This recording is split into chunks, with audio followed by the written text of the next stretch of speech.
Hi all. I was recently down in London at the Garden Press event, mixing with all the gardening glitterati. Managed to get a few interviews, and this one is with Michael Perry, aka Mr. Plant Geek. He's quite a character. He's doing great things for the gardening world, highlighting new trends, that sort of thing. So here's our interview.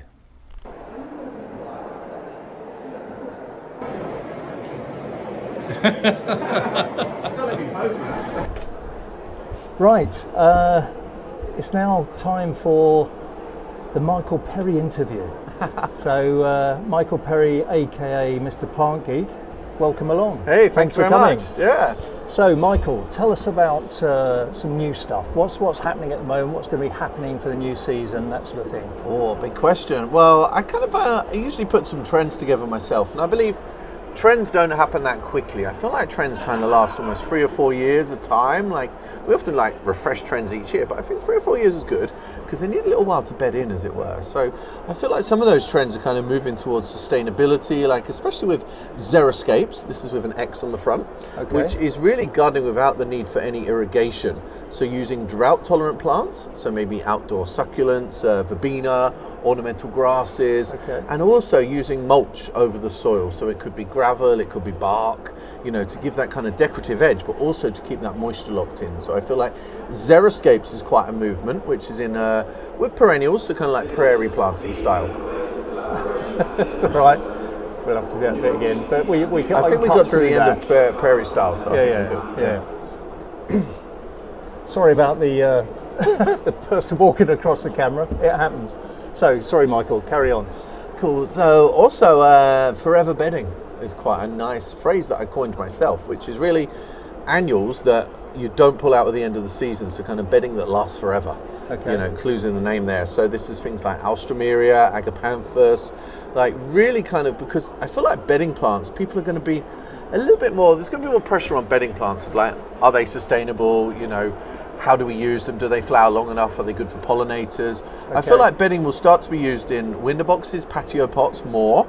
And in open ground, you probably have something more easy maintenance. So kind of forever bedding, ground cover plants. I've got another trend that I put together called hedges and wedges. Hedges and wedges? Well, new kind of hedging plants that replace buxus, that has lots of problems these days. And wedges, which are ground cover plants.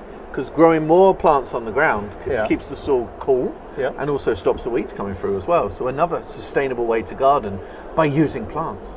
Cool. So what's the problem with the boxus, you're saying?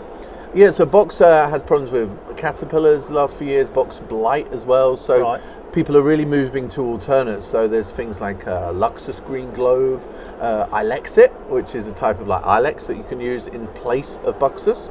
But also it could be that people are going to move, away from that completely and use something very different for their hedging. Maybe something that's more drought tolerant, like Quercus ilex, the cork oak, for example, different kind of prunus, or maybe something flowering, like Abelia could be really cool. So a lot of different, gone are the days of hedging just being something like Leylandii. Yeah. But while I'm on Leylandii, I think conifers are having a comeback too, because there are so many different colours, textures. They're evergreen as well. They look good all year round. They're good at fixing carbon in the soil as well. They also offer habitats for birds too. So conifers, aren't they prone to sort of taking moisture out of the soil for I think grass conifers and things like really have a bad name, because when you think conifer, you think Leylandii. But actually the world of conifer is fantastic. There are different types that don't even look like conifers, different colours, textures, shapes, heights as well, not just slow growing, but actual genetic dwarfs as well. And you can have these in decorative containers on the patio. Doesn't have to be about a Leylandii hedge. Okay. So what can we expect to see in the garden centres over the next 6-8 months? Yeah, so I think there's always new plants coming through. Obviously bedding, I think people really respond to kind of impulse purchases, so there's always a lot of pressure on, things looking good on the trolley, for example. That's why it's nice to also visit like independent nurseries, because maybe you buy something that isn't in flower, but you've got the promise of something that is more unique as well. I think it's also a good idea to look towards mail order, because that's another way you can get very distinctive, different varieties of stuff too. So yeah, there's always a lot of Is new stuff there happening. issues with soil there? I mean, obviously roses at the moment would be ideal because wouldn't need any compost or soil. But is there an issue there with delivery? Well, I think a good point is this time of year is obviously great for bare root plants. Yeah. You know, and I think there needs to be some real education on the benefits of bare root, you know, because we're all used to planting a bulb like a tulip or a daffodil, but we kind of get a bit nervous when we see a bare root peony or a stilby or something like that. But in terms of like soil mixes, there's some really great nurseries coming through with some great peat-free these days. Yeah. You've got Rijnbeek in the Netherlands are coming through with their own potting mix, which is kind of probably leading the class in that type of stuff, and that supply is starting to trickle into UK as well.